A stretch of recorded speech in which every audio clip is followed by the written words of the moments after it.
Hey, good afternoon. You're watching Superfast 50 at 3 p.m. I'm Suesha Sound. Beginning with the first story, addressing a rally at Baramulla, Home Minister Amit Shah spoke about how he was asked to talk to the people of Pakistan but would rather talk to the people of Kashmir, further talking about the wish to end separatism and terrorism in Jammu and Kashmir. मुझे सलाह देते हैं कि पाकिस्तान से बातचीत करो। मुझे सलाह देते हैं, जिन्होंने 70 साल तक यहां राज किया, वो लोग सलाह देते हैं पाकिस्तान से बात करो। मेरा स्पष्ट मत है, मैं पाकिस्तान से बात करना नहीं चाहता। मेरे बारामूला के गुर्जर, पहाड़ी और बकरवाल भाई लोग हैं जिससे बात करता हूं। मैं कश्मीर के युवाओं को बात करता हूं।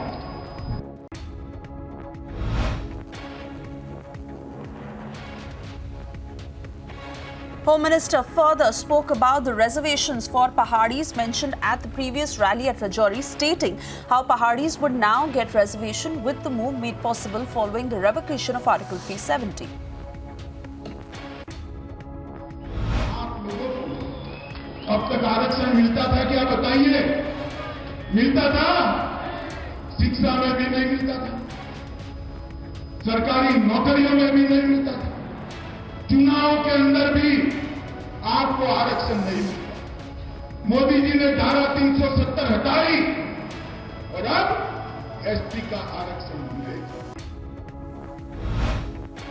Inaugurating the AIIMS at Bilaspur, the Prime Minister spoke about the difficulties that were faced for the development of the institution at the district. Himachal तो मेरा छोटा सा राज्य है,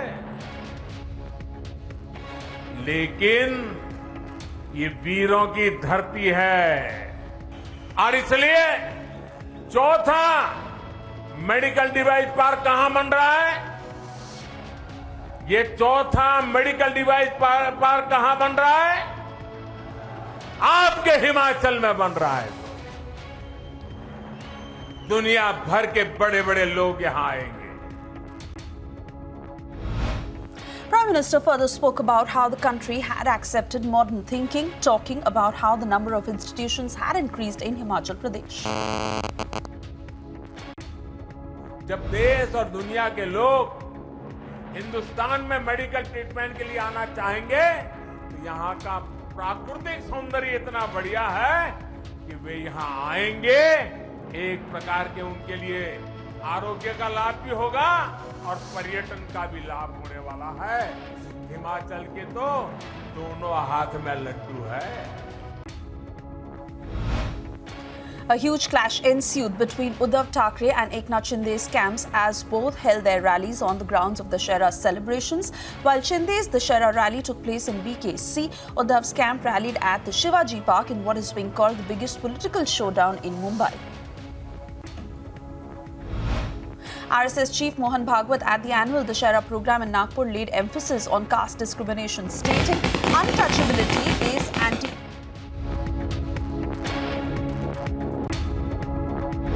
अंतर्बाह्य शुचित्व धारण करके तुम ये विचार करोगे तो ये करुणा संभव है, ये सत्य संभव है और उसके लिए तुमको तपश्चर्या करनी पड़ेगी। ये चार जिसमें नहीं है, इस चार में से एक का भी अधिक्षेप या तिरस्कार जिस बात में होता है वो अधर्म है, चाहे वो चलता आया।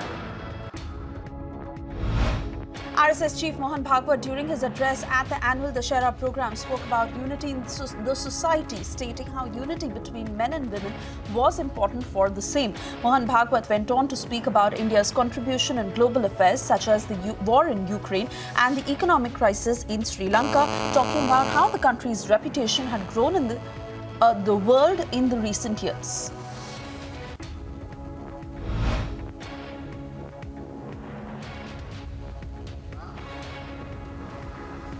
उनको बराबरी के अधिकार से सार्वजनिक कार्यों में, परिवार के कार्यों में सर्वत्र निर्णय की स्वतंत्रता और निर्णय में बराबरी की साझेदारी देते हुए सक्रिय करना, इसकी आवश्यकता है। PDP Chief Mehbooba Mufti, via a social media post, alleged that she had been barred from travelling to Patan by the Jammu and Kashmir route and had locked the gates of her residence from inside. Jammu and Kashmir police, however, later clarified that there were no locks or restrictions that had been imposed by the police in and around her residence, and that she was completely free to travel to Patan if she wished so. It comes as a big setback to the Grand Old Party as Harsh Ribidia quit the Congress and is likely to join the BJP. The Vadra Congress huddles over assembly seat with Ribidia's big move.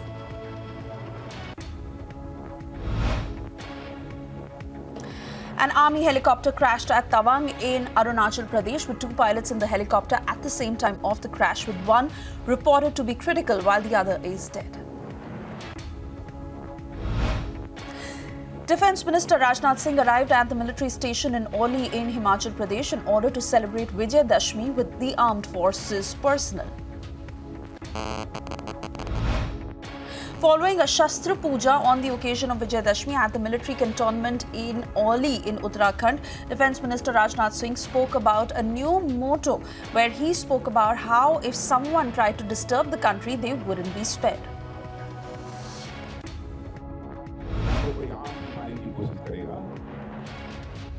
Bharat किसी भी सूरत में उसे माफ नहीं की हम किसी को छेड़ते नहीं, लेकिन जो हमको छेड़ता है हम उसे छोड़ते भी नहीं. 6 injured mountaineers evacuated by a chopper of the 12th ITBP battalion arrived at Matli in Uttarkashi. The mountaineers were evacuated from the Draupadi ka Danda 2 peak from the Gangotri ranges in Uttarakhand. Uttarakhand Chief Minister monitored the search and rescue operations by being physically present at Matli for the operations. At least 27 people remain missing as the army and NDRF, while the other agencies also took part in the operations. A double collision took place at the Bandra-Worli Sea Link in Mumbai, with the accident leading to the death of 5 people and injuries to at least 13. 8 people are currently being treated for their injuries at the accident site.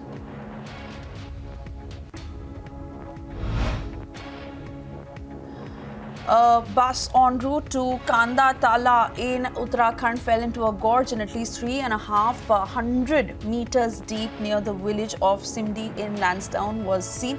At least 12 bodies were recovered from the bus, with at least 45 people in the bus. At the time of the accident, Uttarakhand Chief Minister announced that rescue operations were being undertaken at the site. Elaborate preparations were made ahead of the announcement of the name for the national wing of the TRS, with speculation rife of the TRS itself being given a name indicating its national nature, with CM KCR choosing Dussehra as the date for the announcement. Names like Bharatiya Rashtriya Samiti were floated as far as the possible naming of the new party is concerned. Final rites of the DG Prisons HK Lohia was scheduled to be conducted today. The CIA earlier arrived at Jammu to join the investigation, while the Jammu and Kashmir police had stated that no angle of terror had emerged. However, the interrogation of the main accused is still in progress. PDP Chief Mehbooba Mufti, via a social media post, alleged that she had been barred from travelling to Patan. However, the Jammu and Kashmir police has completely denied this.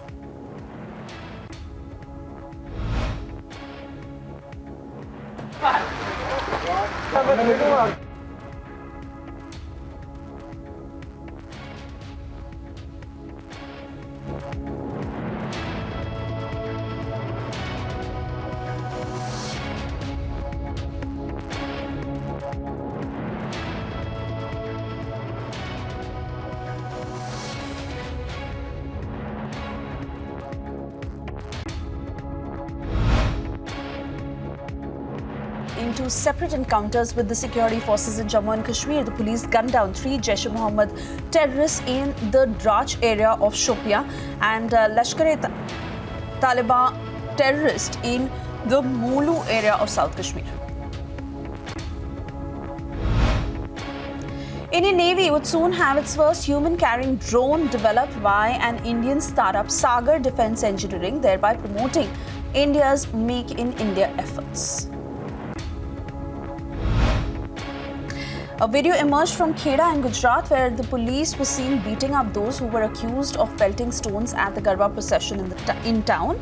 The police further accused of not having taken cognizance of the act until now. A case of rash driving was reported from Bengaluru near Yelahanka after a biker had crashed into a scooter. He had sped through a road and narrowly missed a vehicle earlier. The man on the scooter was later hospitalized due to injuries. A woman died after she committed suicide in the Pudukkottai area of Tamil Nadu, leaving a note behind that blamed a DMK functionary for abetment of suicide. The deceased, who has been identified as Kokila, hanged herself to death. In the note, she accused the DMK functionary and his wife of threatening her with the fake murder charges. Delhi Disaster Management Authority, that is DDA, has decided to stop levying a 500 rupee fine for not wearing masks at public places in Delhi from the 1st of October. Meanwhile, services of healthcare workers hired on contract in COVID hospitals is to be extended till the end of this year. A massive fire broke out due to a short circuit in a private hospital in Agra. The hospital owner and his 2 teenage children died because of injuries in that mishap. The owner's family resided on the first floor and the building, and were trapped while other patients were being evacuated safely. A civilian was shot dead in Jammu and Kashmir's Pulwama district after terrorists had opened fire in the district in broad daylight. A new NASA simulation showed the formation of the moon much faster than previously thought following the collision of a Mars-sized object dimorphous with planet Earth. Astronomers Matthew Knight of the US Naval Research Laboratory along with Lowell Observatory's Terry Carretta captured the scene from miles away in Chile using the Southern Astrophysical Research Telescope. And on to international updates now. Ukraine's First Lady Olena Zelenska spoke at the Poland Security Forum, a 2-day gathering of transatlantic leaders in the capital Warsaw. Zelenska thanked Poland and other allies for their constant support to her country, adding that assistance given to Ukraine is a strategic investment in the security and stability of the region, Europe, and the world as a whole. According to a data released by the United Nations, thousands of people, including nearly 900 children under the age of 5, were dead while being treated for malnutrition. This came after hundreds of thousands of lives were affected in 2 of the country's worst droughted areas. A famine will soon be declared in Somalia following this nightmare drought witnessed in decades in the Horn of Africa. The Australian Parliament rape trial entered into its second day as Brittany Higgins became the first witness to testify against the 27-year-old Bruce Lehrmann, who had pleaded not guilty in the Australian Capital Territory.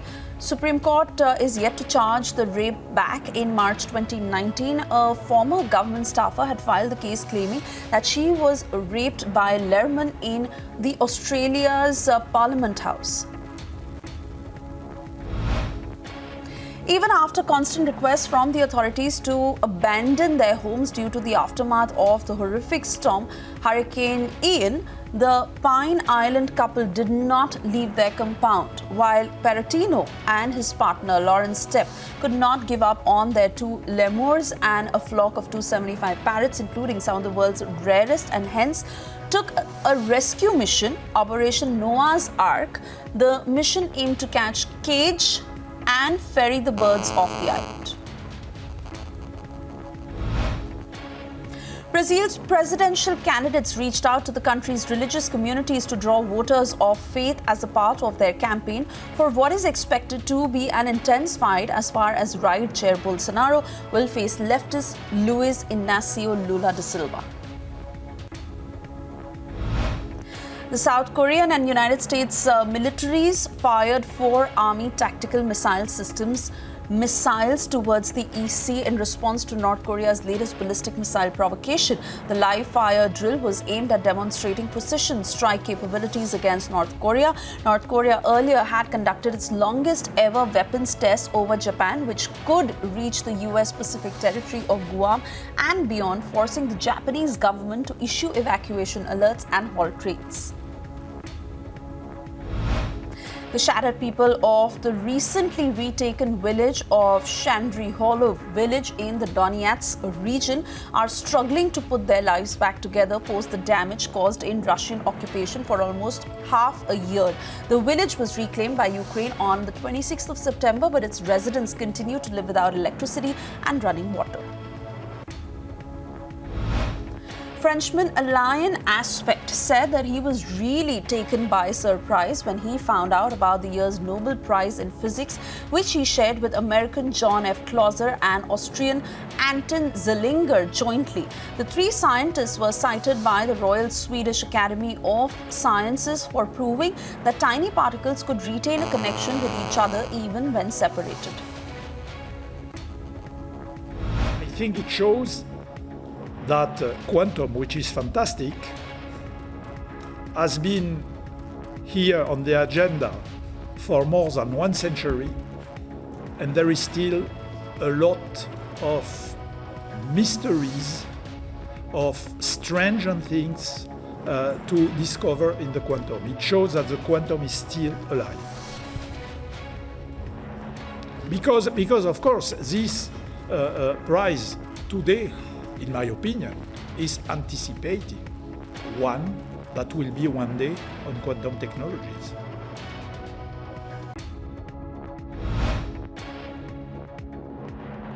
The intense saga of Elon Musk's on and off purchase of Twitter finally took a turn towards a conclusion after he proposed to buy the company at the originally agreed price of $44 billion. The Tesla CEO made the surprising turnaround not on Twitter, but in a letter which the company had disclosed in a filing yesterday with the US Securities and Exchange Commission. Musk's move surfaced in less than 2 weeks before a trial between the two parties is scheduled to start in Delaware.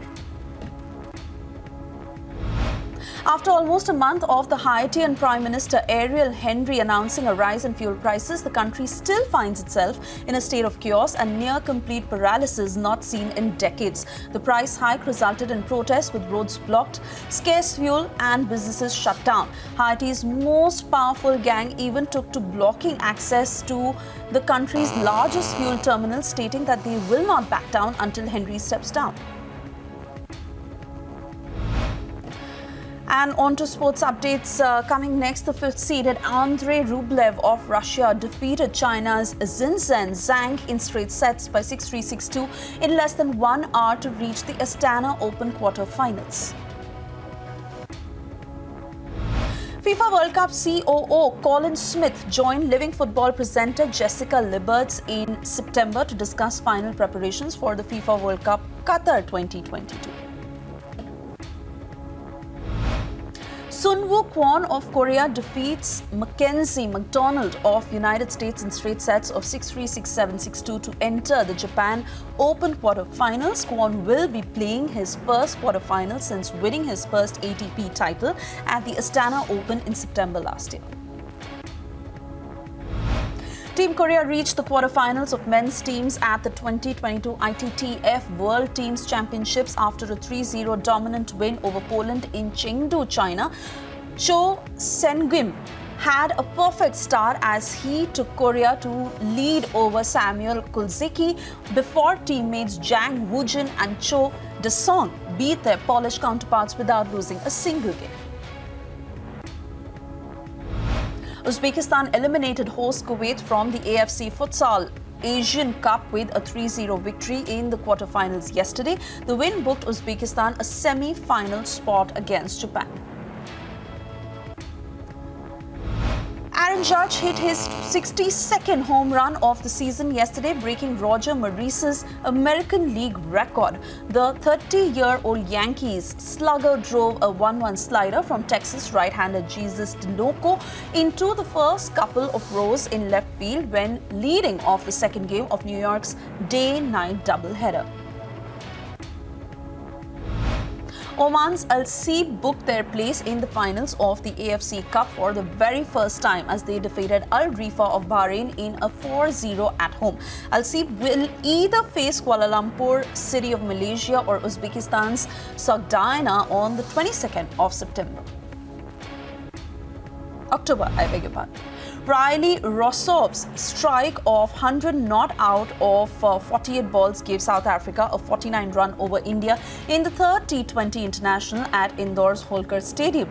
Their victory led India to concern around a faltering bowling attack as pacers Harshal Patel, Mohammad Siraj, Umesh Yadav and Deepak Chahar leaked in excess of 11 runs per over. The Atlanta Braves clinched their fifth consecutive East title by defeating the Miami Marlins by a 2-1 lead. Atlanta earned a first-round bye as the number 2 seed in the NL behind the Los Angeles Dodgers.